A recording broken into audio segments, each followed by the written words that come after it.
네, 흔히 사람들은 많은데 쓸만한 사람이 없다고들 이야기합니다. 인력난입니다. 그 특별한 일에 적합한 소양을 갖춘 이 전문적인 인력이 필요한데 맞아떨어지는 인물이 없어서 인력난을 겪게 됩니다. 가령 제가 생각할 때 앞으로는 미장공이나 타일공, 이 목수와 같은 건축일에 필수적인 일꾼을 구하는데 상당히 어려울 것으로 생각이 됩니다. 왜냐하면 주변의 젊은이들이 그와 같은 일에 그렇게 잘 나서지 않는 것 같기 때문에 그렇습니다. 그래서 당장 일꾼이 필요한데 그 일꾼을 못 찾아서 어려움을 겪는 그런 시대가 오지 않을까 생각합니다. 자, 그런데 이런 현상이 교회에서도 일어납니다. 가만히 보면은 지나간 세월들을 돌이켜 볼 때에 교회는 언제나 일꾼이 부족했습니다. 하나님 나라의 일에 쓰임받기에 적합한 소양을 갖춘 일꾼이 부족했었습니다. 그래서 오늘 말씀에서 많은 말씀을 읽었습니다마는 핵심적으로 주님은 말씀하시기를 너희들은 주인에게 청해라. 추수할 일꾼을 보내주소서. 이렇게 기도해라. 이렇게 말씀하셨습니다. 자, 어떤 상황에서 이런 말씀을 하셨는지 잠시 살펴보겠습니다. 자, 36절을 제가 읽어드리겠습니다. 무리를 보시고 불쌍히 여기시니 이는 그들이 목자 없는 양과 같이 고생하며 기진함이라 말씀합니다. 자, 주님의 시각에서 무 사람들을 이렇게 바라보실 때 주님은 사람들이 다 목자 없는 양처럼 고생하고 있다고 생각하셨습니다. 자, 목자 없는 양은 어떤 형편에 있습니까? 먹을 것을 못 찾습니다. 마실 것을 못 찾습니다. 쉴 곳을 스스로 찾을 수가 없습니다. 목자 없는 양들의 형편이 그와 같습니다. 그래서 그 양들이 필요한 것을 정확하게 알고 있는 목자가 절실하게 요청됩니다.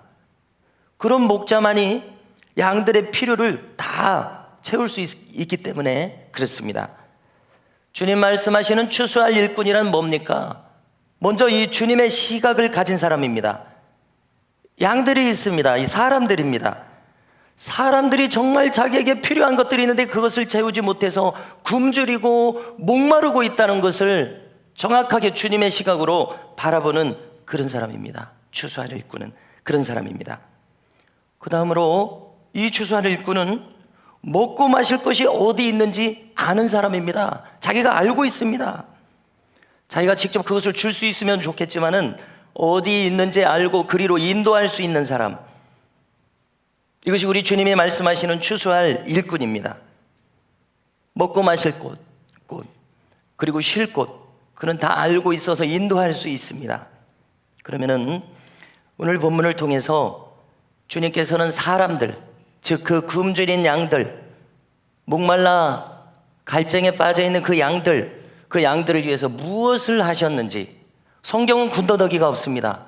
주님이 정확히 그 양들을 위해서 무엇을 하셨는지 저와 함께 다 아시지만 저와 함께 다시 한번 살피겠습니다. 그것은 35절에 정확하게 나와 있습니다. 이름하여 주님의 3대 사역입니다. 주님은 이 지상에서 3가지를 하셨습니다. 복잡하게 설명할 것 없습니다. 주님은 딱 이 3가지를 하셨습니다. 요약하면은요, 자, 35절을 보십시오. 함께 읽겠습니다. 함께 읽으십니다. 시작. 예수께서 모든 도시와 마을에 두루다니사 그들의 회당에서 가르치시며 천국 복음을 전파하시며 모든 병과 모든 약한 것을 고치시니라. 아멘. 그렇습니다. 여기 주님의 3대 사역이 나와 있습니다. 공생애 동안 주님의 사역은 단 이 3가지로 잘 요약되고 있습니다. 한번 떠올려 보십시오. 첫째, 주님은 가르치셨습니다. 하나님의 법도를 가르치셨습니다. 두 번째, 천국 복음을 전하셨습니다. 세 번째, 모든 병약한 것을 고치셨습니다. 자, 다시금요. 첫째, 가르치셨습니다. 뭘 가르치셨을까요? 하나님의 법도를 가르치셨습니다. 하나님의 법도대로 살아야 사람이 바르게 살 수 있습니다. 헤매지 않고 살 수 있는 길은 그 길뿐입니다. 둘째, 천국 복음을 전하셨습니다. 즉 천국과 지옥을 가르치셨습니다. 지옥에 대해서 예수님만큼 자세하게 가르친 사람이 성경에 3,000명의 두드러진 인물 중에서 아무도 없습니다. 오직 예수님이, 왜냐하면 직접 만드셨기 때문에 예수님이 자세히 가르쳐 주셨습니다. 일목요연하게 군더더기가 없습니다. 정확하게 가르치셨습니다. 영원 세계를 전하셨습니다. 즉 구원론을 전하셨습니다. 사람들에게 가장 필요한 것은 구원론입니다. 예, 잘 보여주셨습니다. 세 번째, 영육의 질병을 치유하셨습니다. 치유사역입니다. 정신적으로, 영적으로, 육신적으로 아픈 사람들이 너무나 많습니다. 전부 다 아픕니다. 안 아픈 사람 없습니다. 고침받아야 될 거 아닙니까? 주님은 고치셨습니다. 영혼들을 볼 때마다. 이것이 주님의 3대 사역입니다. 이 세 가지가 인간에게 가장 중요하고 인간에게 필요하기 때문입니다. 자, 첫째로 조금 더 자세히요. 인간은 하나님의 법도를 따라서 살아야 됩니다. 그 법도가 복잡하게 여기실지 모르지만 10계명에 다 요약되어 있습니다. 그것을 두 마디로 요약하면 어떻게 요약할 수 있습니까? 하나님을 사랑해라. 온 마음을 다해서 하나님을 사랑해라. 그리고 그 마음으로 이웃을 사랑해라. 이웃을 해치지 말아라. 이웃의 유익을 구해라. 너의 유익을 구하지 말고. 이게 사람답게 사는 길입니다. 이게 하나님 법도입니다. 성경 요약하면 이것입니다. 그렇죠? 이 법도대로 살아야 우리의 마음에 평강이 찾아옵니다. 살맛이 납니다. 두 번째로, 인간은 결국 영혼입니다. 여러분들, 우리의 육신이, 젊은이들은 지금 푸른 시절을 살고 있지만은 100년이면 우리의 육신은 죽어서 썩어집니다. 그러면 결국 남는 것은 우리의 영혼입니다. 우리의 영혼은 영원토록 산다고 성경은 가르쳐 줍니다. 학교에서는 안 가르쳐 주더라고요. 청년 시절에 누구도 이런 말을 안 해주더라고요. 오직 성경만 이것을 가르쳐 주고 있습니다. 결국 인간은 영혼입니다. 영원토록 사는 이 영혼이 과연 어느 길을 가야 하는지, 이것이 가장 중요한 것 아닙니까? 하나님 마음에 쏙 들게 산 사람은 하나님과 영원토록 살 것입니다. 천국에서 영원토록 살 것입니다. 그런데 반대로 성경이 가르쳐 주시듯이 사탄의 마음에 쏙 들게 산 사람은 영원한 형벌을 면치 못할 것입니다. 이것이 성경의 요약인 것을 어떡합니까? 너무나 참혹하고요, 생각하고 싶지 않고 수용하고 싶지 않아도 할 수 없습니다. 창조주가 하시는 일에 인간이 어떻게 토를 달겠습니까? 토단들 달라지는 게 없어요. 간단합니다. 하나님 편에서 산 사람은 하나님 나라에서 영원토록 살아가게 되어 있다고 제 말이 아니라 성경은 말씀하고 있습니다. 그리고 주님은 3대 사역, 그것을 전하셨습니다. 여러분들, 왜 가르치셨죠? 천국 지옥을 알게 하려고. 왜 고치셨죠? 천국에 가게 하려고. 그러니까 이 3대 사역도 다 요약하면 너의 영혼이 영원한 세계에 속하라, 이것을 가르치신 것입니다. 다 동의하십니까? 셋째로, 주님은 고치셨습니다. 인간이 말입니다, 하나님 앞에서 바르게 사는 법을 알지 못합니다. 노아 시대를 보십시오. 8명만 구원받았습니다. 수십억이 있었을지도 모릅니다. 순식간에 인간의 수가 늘어나니까요. 생각해 보십시오. 노아의 식구 8명, 요약하면 노아 한 사람밖에 구원을 받지 못했습니다. 왜요? 저마다 다 똑똑하다고 하고, 저마다 다 산업을 이루고 경영을 하고, 그 다음에 많은 일들을 버려놓고 살았어도 하나님의 법도를 잊어버리니까 구원의 방주에 올라타라 80년 100년 이야기에서도 아무도 거기 올라타지 않았던 것입니다. 그렇게 똑똑한 사람들이 아무도 거기 올라타지 않았습니다. 여러분들 얼마나 놀랍습니까? 이처럼 인간은 어리석습니다. 하나님 앞에 바르게 사는 법을 알지 못한 고로 이런 일이 생깁니다. 정신적으로 병들었습니다. 영적으로 병들었습니다. 그러면 성경은요, 육신에도 문제가 나타난다고 이야기합니다. 자, 질병의 원인으로 자연적인 것이 분명히 있습니다. 우리가 수명이 100년밖에 안 되기 때문에 시간이 지나면 60, 70, 80 되면 피곤해요. 잠도 많이 자야 돼요. 그냥 저절로 병에 걸립니다. 자연적인 원인이 있습니다. 그렇지만 분명히 영적인 원인도 있다고 이야기합니다. 하나로만 다 설명할 수 없습니다. 자, 주중에 오늘 본문입니다. 또 이 주중에도 다뤘기 때문에 새벽 본문에서 다룰 때 귀신 들려서 말을 못한다고 지금 기록하지 않습니까? 그래서 주님이 귀신을 쫓아내니까 그 사람이 말을 하더라. 무엇을 말합니까? 왜 이런 일이 생기겠습니까? 그 사람이 살아가면서 그 사람의 언행심사 속에서 틈을 준 것입니다. 귀신이 들어와서 마음대로 하도록 틈을 준 것입니다. 무슨 거친 말을 했든지 무슨 나쁜 생각을 했든지 원수를 맺었든지 틈을 주면 귀신이 들어오게 돼 있어요. 그래서 그의 몸을 장악해서 그 귀신이 질병의 원인이 될 수 있음을 시사해 주는 것 아닙니까? 귀신을 쫓아내니까 말을 하게 됐어요. 귀신이 그의 혀를 붙들었다는 것을 우리가 추론할 수 있지 않습니까? 그래서 우리는 마귀에게 틈을 줄 수 있는 언행심사를 피해야 되는 겁니다. 이런 원리도 모르고 사람들이 자기 마음대로 거칠게 살아가고 있어요. 자기 하고 싶은 대로 생각하면서 살아가고 있어요. 하나님 두려워하지 않으니까요. 그러니까 병이 온다는 것입니다. 마귀가 마음대로 그를 장악할 수 있다는 것입니다. 여러분들, 이것은 지금 성경이 우리에게 안내하고 있는 바입니다. 제가 제 생각으로 이야기하고 있는 것이 아닙니다. 그래서 이미 내가 틈을 주었다면, 알지 못해서 틈을 주었다면 어떻게 해야 됩니까? 회개해야 됩니다. 내 마음을 깨끗하게 해야 됩니다. 자기 의지로 원인을 제거해야 됩니다. 이렇게 해서 들어온 병이 있을 수가 있어요. 그래서 영적이고 정신적인 원인을 제거해야 됩니다. 자기 의지로 거룩한 것을 추구해야 됩니다. 이러지 않고서는, 그 원인이 제거되지 않고서는 고침받을 수 없습니다. 그래서 예수님이 그렇게 해서 고친 것 아닙니까? 주님의 사역이 바로 이 일이었습니다. 영육의 질병을 고치셨습니다. 자, 약 한 달 전에 주일에 먼저 영혼이 잘 되어야 한다, 이렇게 설교했었습니다. 먼저 영혼이 잘 되어야 된다. 2번, 후속 설교를 해야 될 필요성을 느끼고 있습니다. 자, 먼저 영혼이 잘 되어야 된다. 잠깐 요약하면은요, 요한 3서 2절입니다. 자, 한번 보여주십시오. 사랑하는 자여, 내 영혼이 잘됨 같이 내가 범사에 잘되고 강건하기를 내가 간구하노라. 할렐루야. 사도 요한도요, 하고 싶은 말은 많지만 일목요연하게 이렇게 압축해서 말한 겁니다. 역시 군더더기가 없습니다. 주님의 제자니까요. 뭐라고 요약한 겁니까? 먼저 영혼이 잘 될 때 범사가 잘 된다는 것입니다. 왜 그렇습니까? 이제 질서가 잡히는 거예요. 인간이 살아가는 길에 질서가 잡히는 거예요. 자, 예를 들어서 영혼이 잘 된다는 것은 무엇입니까? 지금까지 함께 나눈 말씀 그대로입니다. 하나님의 법도를 잘 따르는 사람이 되는 것입니다. 조금 풀어서 말하자면 바른 예배자가 됩니다. 그걸 모르니까 주일 성수를 안 하고 살고 있어요. 바른 예배자가 됩니다. 주님과 교제하는 사람이 되는 것입니다.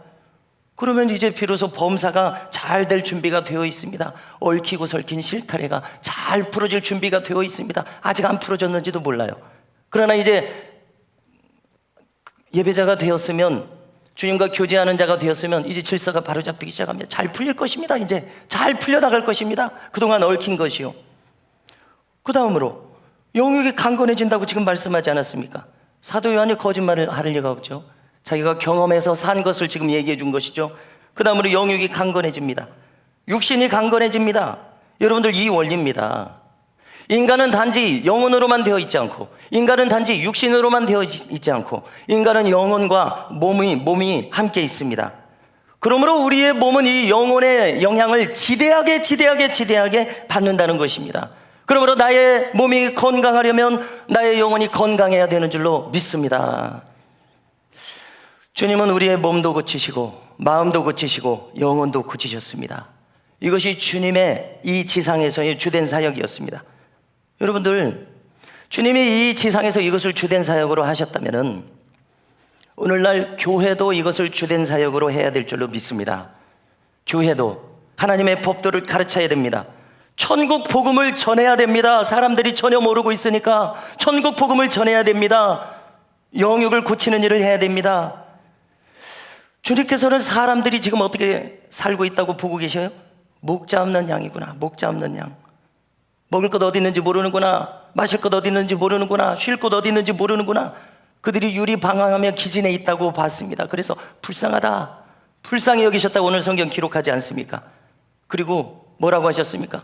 주님은 십자가 지시고 부활 승천하셔서 가셔야 돼요. 3년밖에 계시지 못합니다. 십자가 지시면 부활하셔서 가셔야 돼요. 그래서 뭐라고 하라고 하십니까? 도처에 불쌍한 영혼들이 있으니까 너희들은 이렇게 기도해라. 추수할 일꾼이 부족하니까 하나님께 기도해서 추수할 일꾼을 보내주소서. 이렇게 기도해라. 너희들이 할 일이 이 일이다. 이렇게 하신 것입니다. 성도 여러분, 여기 강조점이 있습니다. 무엇이 강조점이라고 생각하십니까? 추수하는 것에 강조점이 있습니다. 추수하는 것. 다른 일꾼이 아니고 추수하는 데 소용되는 일꾼입니다. 주님은 어중이 떠중이가 필요한 것이 아니라, 목적의식이 없는 사람, 그 사람도 좋다고 하시는 것이 아니라, 추수할 자, 뭘 해야 하는지 아는 자, 추수할 자가 필요하다고 하십니다. 추수하는 내용이 뭐였죠? 방금 이야기한 3대 사역. 이 목적의식을 분명히 가지고 있는 사람, 이 일을 할 수 있는 사람, 이 일이 생명의 일이구나, 이 일을 해야 되는구나. 내 인생 살면서 노아처럼 이것을 외쳐야 되는구나, 이것을 해야 되는구나, 이걸 깨달은 사람을 찾고 계시다는 것입니다. 이런 자를 보내주시라고 기도하라는 것입니다. 여러분들, 우리에게 적용시켜 보십시오. 이제요, 다른 사람 얘기가 아니라 내 얘기로 이제 만들자는 것입니다. 여기 있는 목사에게 적용시켜 보십시오. 주님은 목적의식이 없는 목사가 필요가 없으십니다. 추수할 목사가 필요한 줄로 믿습니다. 그는 가르치고 천국 복음을 전하고 치유를 추구하는 자, 이런 목사, 이런 목적의식이 있는 분명한 목사, 주님 필요한 목사는 이런 목사입니다. 우리 모두에게 적용시켜 보십시오. 우리 교회에는 중직자가 있습니다. 여러 직분자들이 있습니다. 장로, 안수집사, 권사에게 적용시켜 보십시오. 목적의식이 없는 자는 주님에게 별로 필요한 사람이 아니에요. 왜냐하면 그런 추수를 해야 하는데, 교회는 추수를 해야 되는데 추수를 할 수 없는 사람이기 때문에 그렇습니다. 별로 소용이 없어요. 가르치고, 중직자 직분자는 여기에 초점이 맞춰 있어야 합니다. 하나님의 법도가 자기 속에 있고 성도들을 바라볼 때 하나님의 법도가 그의 속에서 작용하고 있는가, 그가 그 하나님의 법도대로 살아가고 있는가, 직분자는 이걸 볼 수 있는 사람이 되어야 됩니다. 그렇죠? 천국 복음을 전할 수 있는 사람이 되어야 합니다. 무슨 얘기입니까? 확실한 구원관이 있어야 됩니다. 확실한 구원관으로 무장되어 있어야 합니다. 치유가 무엇인지 이해하고 있어야 됩니다. 지체의 진정한 필요가 뭔지. 돈이 없는 것이 문제가 아니에요. 돈도 너무나 중요하지만 지금 근본적인 원인은 그것이 아니에요. 그가 어디가 지금 아픈지, 그의 마음에 어디가 지금 아픈지, 문제가 있는지, 무엇을 못하고 있는지 영적인 시각으로, 주님의 시각으로 살필 수 있어야 됩니다. 포착할 수 있어야 됩니다. 말할 수 없는 상황이면 말없이 기도해 줄 수 있어야 됩니다. 그리고 도울 수 있어야 됩니다. 그렇습니다. 이런 일꾼이 필요합니다. 교사에게 적용시켜 보십시오. 찬양대원에게 적용시켜 보십시오. 다른 여러 봉사자들에게 적용시켜 보십시오. 주님은 이 목적의식을 상실한 자를 별로 필요로 하지 않으십니다. 주님이 그렇게 시간 낭비하시는 분이 아니세요? 주님은 우리에게 뭐라고 말씀하십니까? 너는 교회에서 디딤돌이 되어라, 너는 거침돌이 되지 말아라, 이렇게 말씀하고 계신 겁니다. 그래서 우리는 이런 나의 모습을 생각할 때 내가 걸림돌이 되고 있구나, 이런 생각이 들어져요. 그래서 나는 무익한 종입니다. 탄식이 저절로 나옵니다. 스스로 나를 생각할 때 한심하다는 생각이 듭니다. 성도 여러분, 만일 교사라면요, 저도 중학교 3학년 때부터 아동부 교사를 했습니다. 자, 교사라면요 어떻게 훈련돼야 되겠습니까? 점점 자기도 추스르지 못하고 자기도 하나 건사하지 못하는 교사에서, 가만히 보니까 제가 중학교 3학년 때 교사인데 어린이 주일학교 예배에 안 나와요. 그러니까 권사님이 나를 데려다가 김 선생님 왜 안 나오세요? 중학교 3학년짜리가 무슨 김 선생님이라고, 선생님이라고 불러주시면, 이렇게 정신없습니다. 교사로 부름받았는데 정신없어요. 그럼 어떻게 훈련돼야 되겠습니까? 초점이 아이들의 영혼을 돌보는데 초점이 맞춰 있어야 됩니다. 영혼의 가치는 다 같습니다.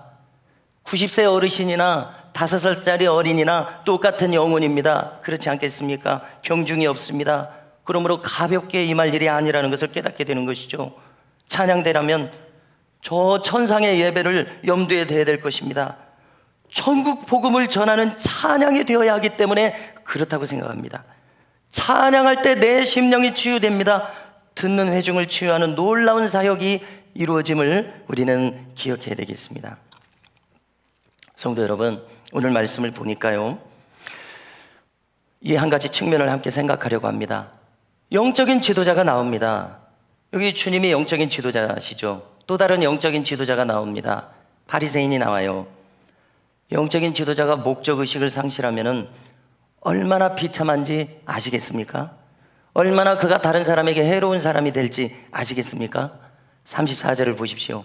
자, 한번 보여주십시오.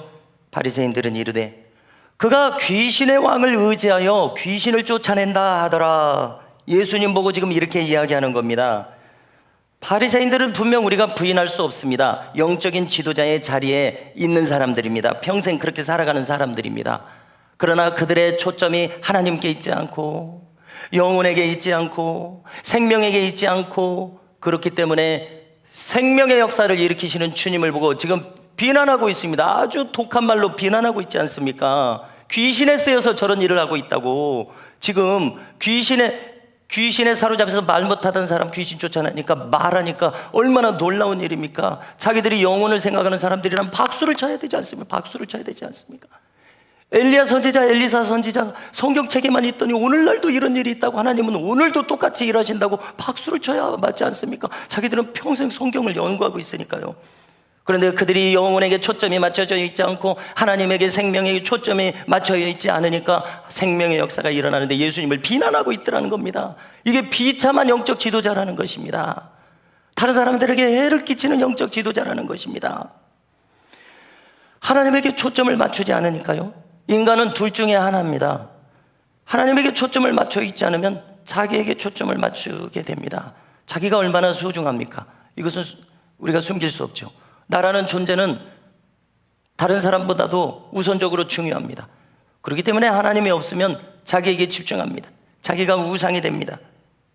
그래서 필연적으로 자기 살 길을 찾는 자가 됩니다. 그렇습니다. 우리 모두가 자기 살 길을 다 찾는 자들입니다. 그런데 문제는 하나님 없이 하니까 이기적인 자가 된다는 것이죠. 자기 밥그릇만 생각하는 자가 됩니다. 자기 밥그릇 챙겨야죠. 챙겨야 되지만 그것만 생각하니까 다른 사람을 해치는 자가 되더라는 것입니다. 그러니까 그들은 주님에 대한 시기심에 사로잡힙니다. 완전히 눈 멀어버립니다. 생명을 생각하지 못하고 있지 않습니까? 영혼을 생각하지 못하고 있지 않습니까? 귀신이 쫓겨나서 말을 했으면 기뻐하면서 하나님께 영광을 돌려야 됩니다. 영혼을 생각하지 않으니까요. 자기들만 생각하고 있으니까 하나님을 찬양해야 할 이 사건에 대해서 어떻게 하셨냐고, 어떻게 하면 저희도 그렇게 할 수 있냐고. 엘리사 선지자가 배워서 하지 않았습니까? 엘리야 선지자에게요. 그러면 겸손하게 주님에게 엘리야 선지자와 같은 분이시군요. 선지자의 이름으로 선지자를 영접하는 자는 선지자의 상을 받는다고 하신 말씀이 이 말씀 같아요. 주님을 알아보지 못해요. 선지자를 알아보지 못해요. 겸손하게 가르쳐 주십시오. 저도 그렇게 하고 싶습니다. 그렇게 하는 게 맞지 않습니까? 그들에 대해서 주님이 한마디로 뭐라고 하시는지 들어보십시오. 바리새인들에게 무수히 주님은 말씀하십니다. 너희가 어찌 지옥의 판결을 피하겠느냐. 또 다른 말씀도 들어보십시오. 너희들이 두루다니면서 교인 하나를 얻으면 너희들보다도 배나 더 지옥 자식이 되게 하는도다. 얼마나 비참한 영적 지도자들입니까? 스스로 망할 뿐만이 아니라 자기가 가르치는 자도 망하게 합니다. 얼마나 영혼들에게 해를 끼치고 있습니까? 그러므로 그 한 사람이 바른 목사가 되는 것이 이렇게 중요하다는 이야기입니다. 사활적으로 중요합니다. 죽고 사는 문제입니다. 한 사람이 바른 목사로 성장하는 거 말입니다. 그 사람이 교회 학교에서 바른 교사가 되는 것이 이처럼 사활적으로 중요합니다. 왜냐하면 자기만 멸망할 뿐만 아니라 어린 영혼도 배나 더 지옥 자식이 되게 할 수 있는 자리가 바로 가르치는 자의 자리이기 때문에 그렇습니다. 그래서 주님께서는 추수할 일꾼이 적다고 하십니다. 그래서 주인에게 청하여 추수할 일꾼을 보내주소서 이렇게 기도하라고 하신 이유가 바로 이 이유입니다. 성도 여러분, 그러므로 저와 함께 이 말씀을 우리가 들을 때에 무엇을 깨닫게 됩니까? 저는 이것을 깨닫게 됩니다. 추수할 일꾼을 보내주소서. 얼마나 절실한 기도입니까? 추수할 일꾼을 보내주소서라는 기도 속에 그러면은 기도하는 네가 바로 그 일꾼이 되어라, 이 음성이 들어있다는 것을 깨닫게 된다는 것입니다. 여러분들은 어떻게 생각하십니까? 네가 먼저 그 일꾼이 되어라. 다른 사람 찾지 말고 네가 그 일꾼이 되어라. 저는 오늘 이 말씀을, 네가 바로 일꾼이 되라는 이 말씀을 저를 비롯해서 온 우리 미담교회에 속한 주의 백성들이 이 말씀을 레마의 말씀으로, 나에게 주시는 말씀으로 받으실 수 있기를 주님의 이름으로 축복합니다. 한번 생각해 보십시오. 어디 다른 사람이 와서 우리 교회를 돌보겠습니까? 이 자리에 있는 저와 여러분들이 우리 교회를 돌보죠. 그러면은 그렇게 좋은 일꾼 보내달라고 기도하는 내가, 담임 목사 내가 그런 추수할 일꾼이 되어라, 이렇게 말씀하고 계시다는 사실입니다. 네가 주님의 마음으로 행하거라. 여러분들, 목사가, 교사가, 구역인도자가, 지휘자가, 반주자가, 차량봉사자가 네가 추수할 일꾼이 되어라. 그 마음으로 행하여라. 오늘 성경에서 주님은 바로 네가 그런 일꾼이 되라고 말씀하심을 우리 모두가 들으실 수 있기를 정말 바랍니다. 주인에게 청하여 추수할 일꾼이 적으니 일꾼을 보내어 주소서, 이렇게 기도하라. 그렇습니다. 이 속에는 네가 그런 일꾼이 되어라, 이 음성입니다. 저는 지난 금요일에도요, 이용도 목사님을 거론했었습니다. 금요기도회 때요. 그래서 제가 또 생각해 봅니다. 왜 다른 인물들도 많은데, 그래요, 다른 인물들도 많이 읽었습니다. 다른 인물들은 각인이 안 되고 왜 그분이 먼저 맨날 생각이 나는가, 저 스스로 물어봤습니다. 그리고 오늘 말씀을 생각하면서 이런 결론을 생각해 봤습니다. 그것은 바로 그분을 통해서 주님의 마음이 드러나기 때문에, 주님의 마음이 어떤 마음인지 드러나기 때문에 이분이 그렇게 내가 많이 생각이 나나 보다, 그런 생각을 하게 되었습니다. 자, 그분에 대한 일화가 꽤 있습니다만은, 그분이 이제 부흥의 초청을 받아서 강사 목사님이 되어서 역에 내렸습니다. 그런데 그분의 행색이 초라합니다. 뭐 이렇게 꾸미는 사람이 아니니까. 그러니까 이제 맞이하러 나온 교회 관계자들이, 뭐 목사님, 장로님 이런 분들이겠죠. 그분을 못 알아보는 겁니다. 강사 목사님을 못 알아보는 겁니다.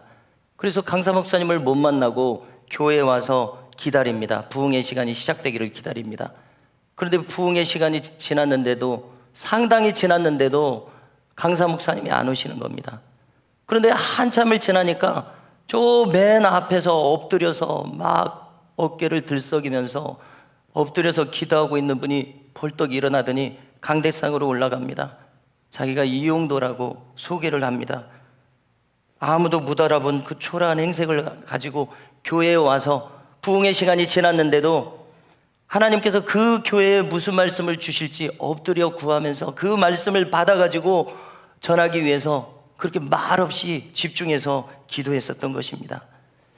기록은 전합니다. 그의 기도는 뭐 원고도 어느 정도는 있었겠지만은 3시간, 4시간 폭포수처럼 쏟아낸다는 것입니다. 무슨 할 말이 그렇게 많은지. 그리고 그 설교 속에는 주님에 대한 절절한 그의 사랑을, 같이 하나님이 이렇게 사랑하시자고 절절한 사랑을 계속해서 토해놓는 것입니다.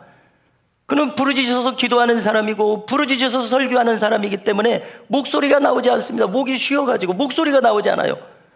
그러니까 하나님의 말씀을 전해야 되겠는데 목소리가 나오지 않으니까 가슴에서 손수건을 들이대서 손수건을 흔드는 것입니다. 그렇게 기록되어 있습니다.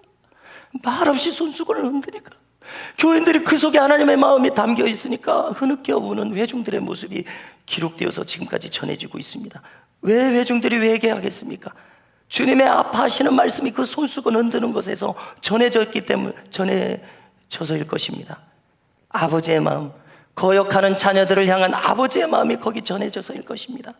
성도 여러분, 주님의 마음, 목자의 마음, 추수하는 일꾼은 그 마음을 아는 자라고 생각합니다. 왜냐하면 자신이 먼저 추수된 자이기 때문입니다. 자, 전도하는 마음이 귀한데요, 전도하려는 마음이 어디서 옵니까? 누구한테 전도하려는 마음이 어디서 옵니까? 그것은 제가 생각해 보니까 자기가 극적으로 구원받았다는 것을 절실히 아는 사람일 때, 자기가 정말 구원받았구나 아는 사람일 때 전도하는 마음이 온다는 생각이 듭니다. 자, 진주가 귀합니다. 옛날에는 다이아몬드가 없었고 진주가 제일 귀했다고 합니다. 진주가 귀한 것은 가진 난관을 뚫고서 그 진주를 얻기 때문에 그렇습니다. 우리가 구원받은 것은, 정말 구원받은 감격이 나에게 있다면 그것은 정말 내가 받은 구원이 이렇게 중요하구나, 내가 멸망받을 자가 구원받았구나, 이것이 아니면 이 구원이 귀하다는 생각을 못할 것이라고 저는 생각합니다. 자, 성경은 특별히 기록합니다. 많은 사람을 옳은 대로 돌아오게 하는 자는 저 하늘의 별과 같이 빛나리라. 전도자의 마음이 얼마나 귀한가 하는 것을 잘 보여주는 말씀입니다. 하나님이 영혼들에게 전도해서 구원한 사람 그렇게 특별하게 여기시겠다는 말씀 아닙니까? 우리 성경에서 이것을 발견합니다. 그래서 정녕 전도자의 마음은 주님의 마음과 같겠구나 생각합니다.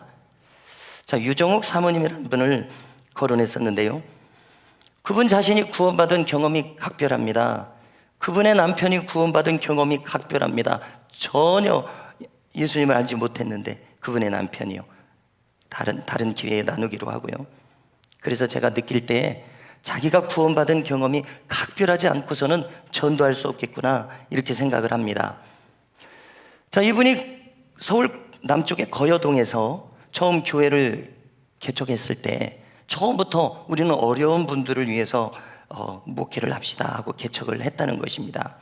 그래서 많은 분들을 상대하면서 전도할 때 어떤 아주머니가 말하는 거예요. 사모님, 우리 집 영감님을 전도를 해야 되겠습니다. 그러니까 그럼요. 사모님이 이제 전도하시자고 합니다. 그러시자고 합니다. 그러면은 집에 좀 들어가야 되겠는데 뭐 전도하는 사람 집에 들여놓지는 않을 영감님이고 그러면 어떻게 하면 집에 들어갈 수가 있습니까? 그러더니 그 아주머니가 이제 생각해내는 거예요. 마침 자기 그 아이를 뒷바라지해야 되는데 공부하는 아이 아니겠습니까? 식모가 필요하다는 겁니다. 우리 집에 식모로 좀 들어오십시오 하니까 그래요? 그러면은 제가 식모로 들어가겠습니다. 이렇게까지 생각하는 거예요. 전도하려고 식모로 들어갈 생각까지 하는 거예요. 그러면서 간증하면서 이렇게 얘기하는 거예요. 우리가 이 전도할 동기를 모르니까 전도를 못하는 거 아닙니까? 그래서 제가 궁금해서 그걸 유심히 제가 봤습니다. 이렇게 얘기하는 거예요.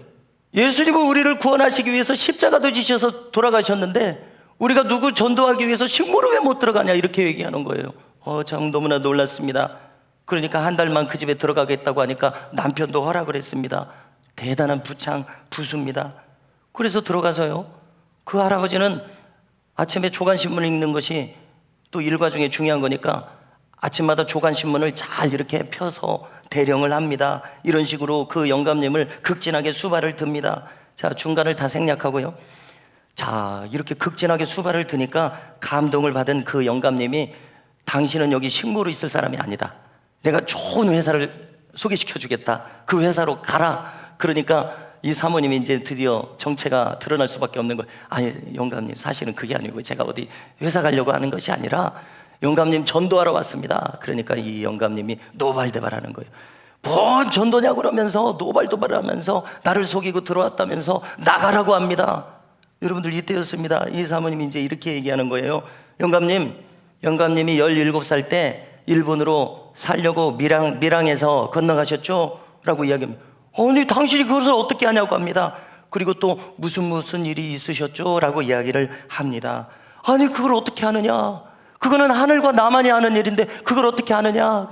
하나님이 가르쳐 주셨어요. 제가 기도하니까 영감님 모습을 보여주시면서 하나님이 가르쳐 주셨어요. 이러는 거예요. 그러니까 그 영감님이 깜짝 놀랍니다. 아니, 어떻게 이런 일이 있을 수가 있냐? 아니, 어떻게 이런 일이 있을 수가 있냐고. 정말 하나님이 계신가 보다고. 정말 하나님이 계시다고. 그렇지 않으면 이런 비밀을 알 길이 없다고, 누구한테도 말하지 않았다고 이렇게 이야기하는 겁니다. 그래서 이 사모님이 이야기하시는 겁니다. 전도하려고, 그 불황자들 전도하려고 그 사람의 마음을 얻기 위해서 그 사람을 위해서 3일을 금식하면서 기도를 했더니 정말 대단하죠. 어떻게 이런 마음이 있는지요. 3일을 금식하면서 기도했더니 그 사람이 어떻게 살아왔는지를 하나님이 알려주더라는 겁니다. 그렇습니다. 이 세계가 있습니다. 다 말씀 못 드렸습니다만 이용도 목사님에게도 이런 일들이 있다고 제가 여러 번 거론하지 않았습니까? 예수님이 수가성 우물가에서 그 여인이 남편 5이 있다고 그 여자가 말 안 했지 않았습니까? 그런데 주님은 아시는 거예요. 창조주시니까 아시겠지만 이런 세계가 있습니다. 이용도 목사님에게도, 유정욱 사모님 너무나 쉽게 얘기하시는 거예요. 가만히 그 책을 읽고 또 간증을 들어보니까 이제는 3일 금식 안 해도 그분에 대해서 알기를 원하면 하나님이 알게 하신다. 이렇게 너무나 쉽게 이야기하는 겁니다. 그런 세계가 있는 것입니다.